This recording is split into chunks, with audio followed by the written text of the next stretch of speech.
Well, greetings. Welcome back to the continuing lecture on Islam. And we will be moving from the historical background of Islam and the rise of Islam into the modern era. Now we're going to be moving into the beliefs and worldview of Islam. So let me share the screen with you and we will get started.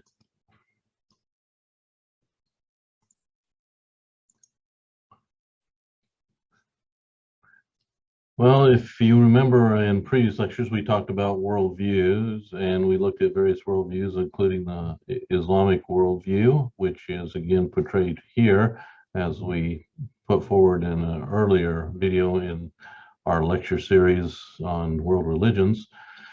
And remembering that they do believe in a spiritual realm where Allah, God, is the ruler. They do have angels, spiritual beings there, same as Christian. They have devil, Iblis, as well. And then you do have the physical world that is created by God. It's really real.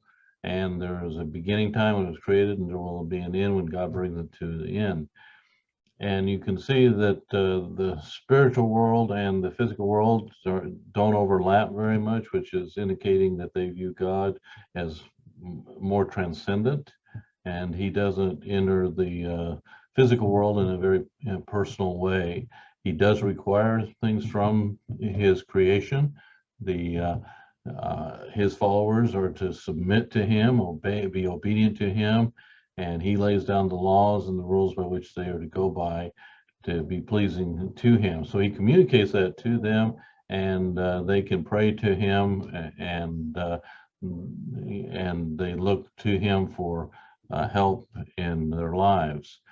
And this is different than what we saw with the Christian worldview, although there are a lot of similarities. The Christian worldview, that we believe the same thing as the material world and its linear history. And we do believe in a spiritual world where God's the ruler and there are spiritual beings. We do believe in devil as well. And there is communication from God, and we can communicate back to God. But the overlap is the difference, and the overlap's significant when you put in that God became flesh, as the Gospel of John says, and the Word was with God, and that Word was Christ, and the Word became flesh and dwelt among us. And then other scriptures where it talks about that God he came as Christ, and that he lived in this world. And this shows that God's highly involved, and even biblical history shows how much God is involved with his creation, from the beginning with Adam and Eve when he's walking in the garden with them, to even after the sin, that he communicates with them, provides for them, sends prophets and angels to talk to them, even comes himself and talks to them on certain occasions, and so forth and so on throughout biblical history, but more so with coming as Christ and showing his love for humanity by dying on the cross, which is quite different in Islam. So this kind of overlap in Christ is part of it, and the fact that we receive the Holy Spirit that indwells us, that is quite different than in Islam. But that is part of this overlap thing, and this line is is dotted simply because it's more permeable, and that you can in Christianity, when we make requests to God, he does listen, and he does reply, and does he is impacted by what we say, where over in Islam that's less likely the case, and oftentimes there's a debate whether anything could change God's mind on things. And so that's the difference between the worldview. So we're looking at we're going to look at Islam's spiritual beliefs as part of the worldview in this section. They have a very transcendent worldview, meaning that God's highly above, and interaction with his creation is minimal, and certainly not on a personal level. And and it does depend on the particular sect of Islam, just how much they believe in the transcendent and how much it impacts any kind of personal involvement of God. But God for sure rewards and punishes, just like we would say in Christianity. God demands submission and obedience. We wouldn't have much problem with that either.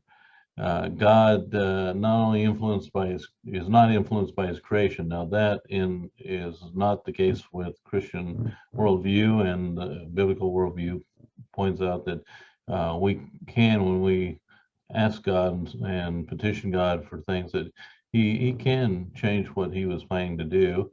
That is less so in Islam. People exist in obedience to God, and we would, that's very similar to Christianity. There's not an emphasis on a personal relationship to God, and that is something that is very much a part of Christian teaching, that we see our relationship to God very personally because of what Christ has done specifically, and has made that relationship. We are, like Jesus, the Son of God, that we're adopted as children of God. There is more of this personal family type of relationship that's depicted in Christian teaching, which is not really present in Islamic teaching. They do believe in a linear material world to eternal existence, and that is something very similar to Christianity. But they have more of a transcendent worldview in their belief. Ultimate reality for them is Allah, referred to in the plural, we or us or our. He's referred also to as the Lord, the One, the Mighty, the Powerful, the King, the Overcomer, the Avenger, the Dominator, the Slayer, the Provider, the Compassionate, the Merciful, the Forgiving. He's also presented as loving. There are the official 99 names for God that they have, and a lot would overlap with names that we have in Christianity and the Old New Testament, that we would see that they're very similar in those. So you have a law, but he's described in various ways. The most important in Islamic belief is the absolute Unitarian nature of God, that there is only one God. Now, Christians, we also believe there's only one God, but we do believe in the Godhead, often called the Trinity. But yet we still would agree with the Old Testament that God is one, but he's manifested himself in three persons. And so that to Muslims is just contradictory, and of course in just normal thinking it's pretty contradictory. But you got a surah, from the Quran, the verse, surah is verse, there. Wonderful originator of the heavens and the earth. So he's the creator. How could he have a son when he has no consort? And he himself created everything, and he is the knower of all things. That is Allah, your Lord. There is no God but he, the creator of all things. Therefore serve him, and he has charge of all things. Vision comprehends him not, and he comprehends all vision, and he is the knower of subtleties and aware. So emphasis on his oneness is here, and that's all part of saying that they absolutely will believe in one God, and so they have trouble with the Christian concept of Trinity, where we say yes, there is one God, but three persons, and explaining that, and it just is really hard for them to understand. We have a hard time explaining Trinity sometimes, but that's what the Bible teaches, and so just be sure that one of the main things, and one of the most important and foundational teachings in Islam, is the oneness of God. And that was certainly going from what Muhammad was experiencing with the polytheistic beliefs of that part of Saudi Arabia when he arose with his prophecies. They believe God's all seeing, all hearing, all speaking. I give you some surahs where all you can look these up. All knowing, all willing. In other words, he's irresistible. You can't. He wills whatever, and this is where you get into the idea that he's so sovereign and transcendent that you really can't change his will. And so you have this, but even within theological debate in Islam, they debate just how sovereign is that. But it's pretty sovereign overall. All right, so Allah is used with those plural pronouns, much like the word Elohim for God in the Old Testament is plural. And it's very interesting. They talk about the one God, but yet they use plural pronouns for him often. And I give you some verses here, like Surah 21, 104 to 107. And we did not send you, that is, O Muhammad, except as a mercy to the world. We, God in the we reveal unto thee, O apostle, again, the plural pronoun. And no soul can die except by Allah leaving a decree with a fixed term. And whoever desires to reward the present world, we will give him thereof. Again, some people, when we think about the we in the Old Testament, in the beginning, God created the world, in the plural there of God, we think, okay, the Godhead. But it wasn't uncommon in ancient days to refer to deity in the plural and things like that, and could be the same with this. But we just need to keep in mind that it's interesting that the plural is used oftentimes in the Quran for God.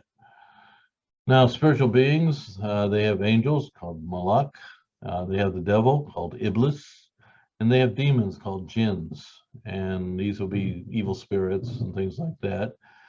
The type of how they visualize the spiritual existence is more a sensual joy in heaven. They call it they say you're in the garden of felicity. It's a beautiful place, a nice garden. There's young and beautiful chaste women that are waiting for.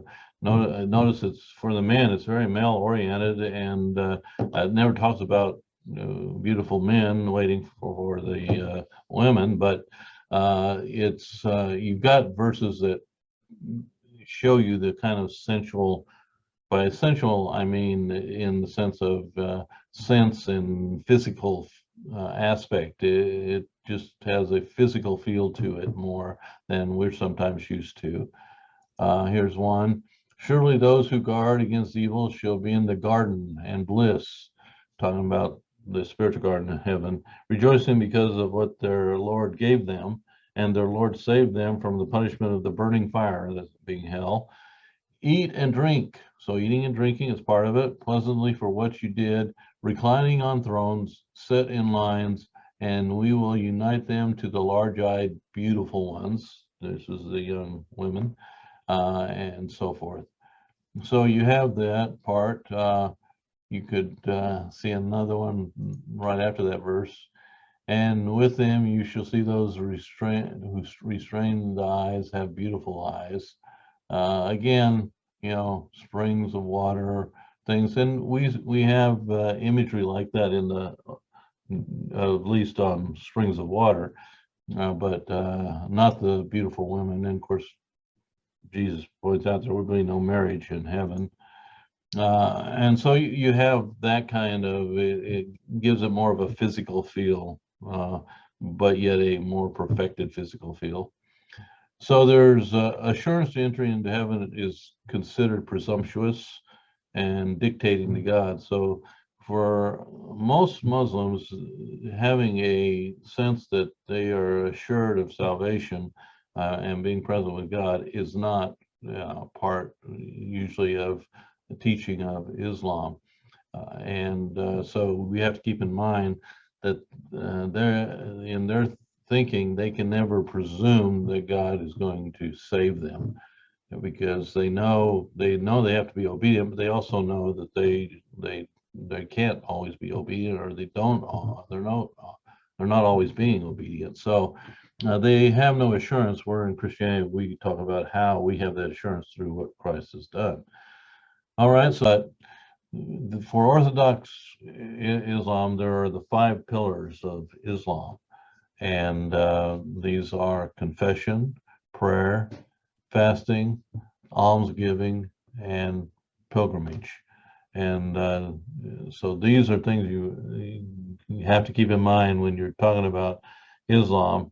Besides the oneness of God, we got to keep in mind that these are the five pillars of their teaching.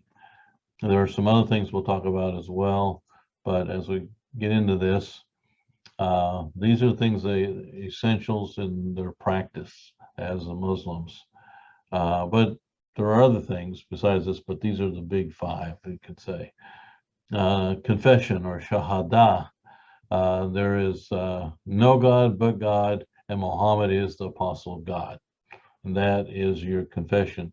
Speaking this confession and meaning it is all a person has to do to become a Muslim. And this is just a first step towards what they would call salvation, but there's no guarantee. And generally in Islam, there's no guarantee unless you die as a martyr. Prayer, salat. This is generally 5 days a week. If you've lived anywhere near a mosque, you'll hear the call to prayer early in the morning, 3 times during the day, and then in the evening. You'll have they have specific times of prayer. And it's the one that calls to prayer is the muezzin. And these days you may live in a place where they don't have a mosque nearby. Like a lot of Muslims live in the U.S. may not be near a mosque to hear a call to prayer. They have a smartphone that will remind them, hey, it's time for a prayer, and they're supposed to face in the direction of Mecca, and oftentimes put down a prayer rug and pray. It's preferable that if you can go to a mosque, especially for men, to go and pray at the mosque. Before you do, you should, wash your hands, feet, and eyes, ears, and nose is the thing. And you usually have a place for you to wash, a place to put your shoes. Never go into a mosque with your shoes on. And during this time, you're to avoid bodily secretions and the opposite sex, as common teaching of this. I remember I walked into my friend's shop in Kenya. His family's Muslim, and it was the time for prayer. And so I walked in, but nobody was behind the counter. But I looked. His mother was on the prayer rug praying at the time of prayer, and she, so she didn't go to the mosque, but my friend, he was at the mosque. And so this is part of important part of their daily activity. You can see I have a video link to a prayer going on in a mosque. You usually have the main hall where they have the prayer rugs down, and the women have a separate section. Either it's screened off on the same floor. Sometimes they have an upper balcony or a back room, but they're always segregated. There's a niche in the main room, which indicates the direction to Mecca, so people know where to face. Originally, it was towards Jerusalem, but that changed after the conflict between the Jews and Islam in Medina. And there is a pulpit, and there's a stand there with where the Quran can be put. Again, remove your shoes entering the hall, put your prayer rug down, which kind of indicates sanctifying the spot. Oftentimes they'll stand in rows, one right after another, and then as they call, the prayer goes on, the caller will tell them to get either kneel or get up, or in various positions. After prayer, they just greet each other and pass the time of day visiting. Um, but the main day of worship is Friday, which they have a lot of prayers, but they also have a lot of teaching sermons that go on, and it's sort of the family day of worship in Islam. Fasting is another pillar, Sawan. Uh, and this takes place during the month of Ramadan, which is the holy month. This is when Muhammad received his first revelation during that month. Ramadan, you practice fasting from sunup to sundown. Now, you can eat before sunup and you can eat after sundown, but in between, no, you abstain from eating, and if at all possible, you abstain from drinking as well. But if there's health issues or you know it's making you unhealthy not to drink something, you can drink something. During that time, there's no sexual relations. Oftentimes they don't, if there's no medical reason, not even a sip of water would be done.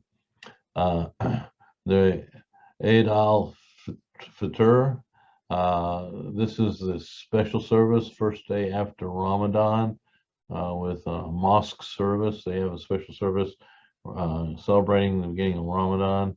Families decorate their home and even exchange presents during this time. It's a very important time, very holy month, and if you live in a country that has a lot of Muslims, you'll experience what happens during Ramadan, and so just be aware that that's highly practiced.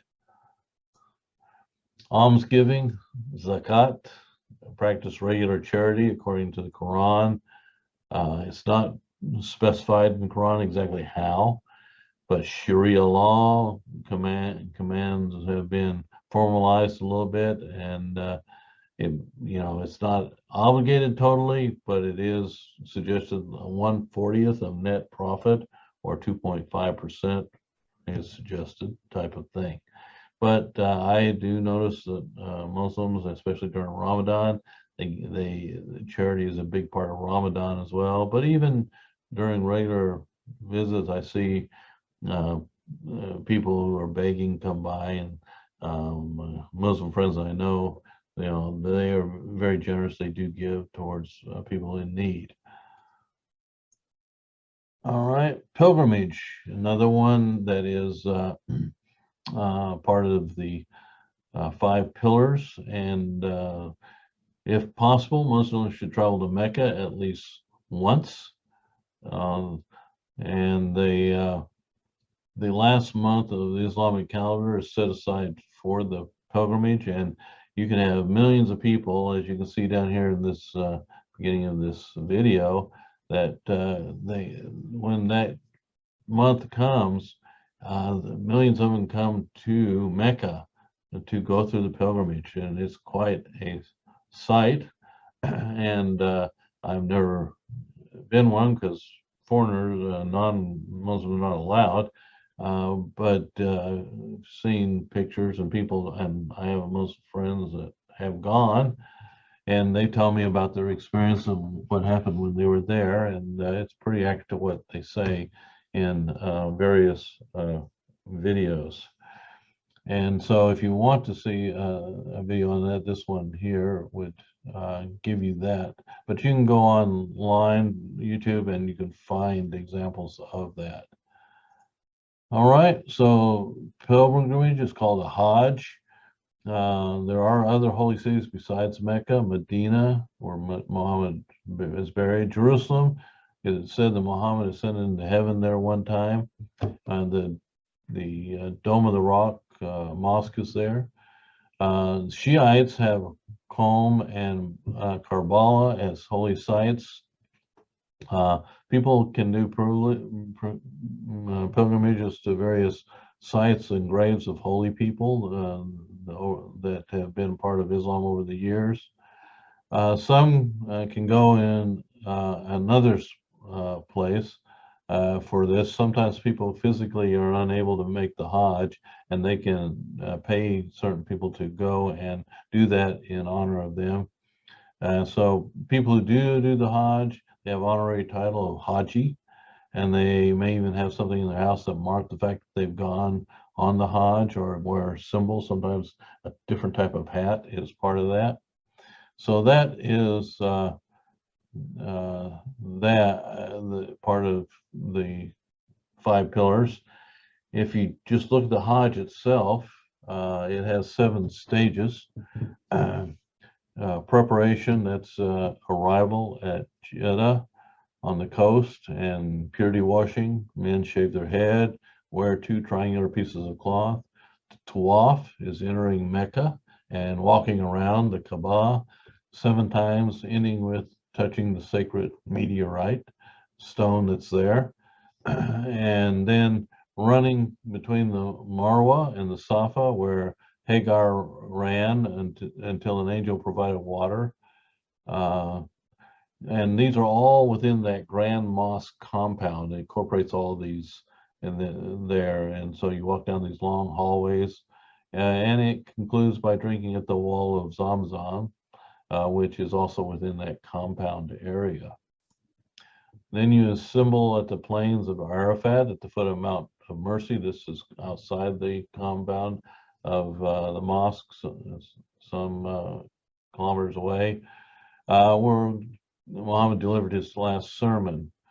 And you stand there from afternoons till sunset, meditating and praying, reading the Quran. It's considered the high point of the Hajj. Then you have the sacrifice at Mina, sacrifice a sheep or a goat and have a feast. And it commemorates Abraham's sacrifice of an animal in the place of, notice, Ishmael, not Isaac. It's the way the Quran talks about it. And so they have a similar meal together for that. And then they have a thing of stoning the devil, throwing 9 rocks at the 3 pillars, representing the devil. And then the final tawaf back to Mecca to walk around the Kaaba 1 time to complete their pilgrimage. And so that's an overview of the pilgrimage and what they do. But this is considered one of the highest points in a Muslim's life to be able to do this. Many Muslims never get to do it, but it is, if they can, they will try to do it.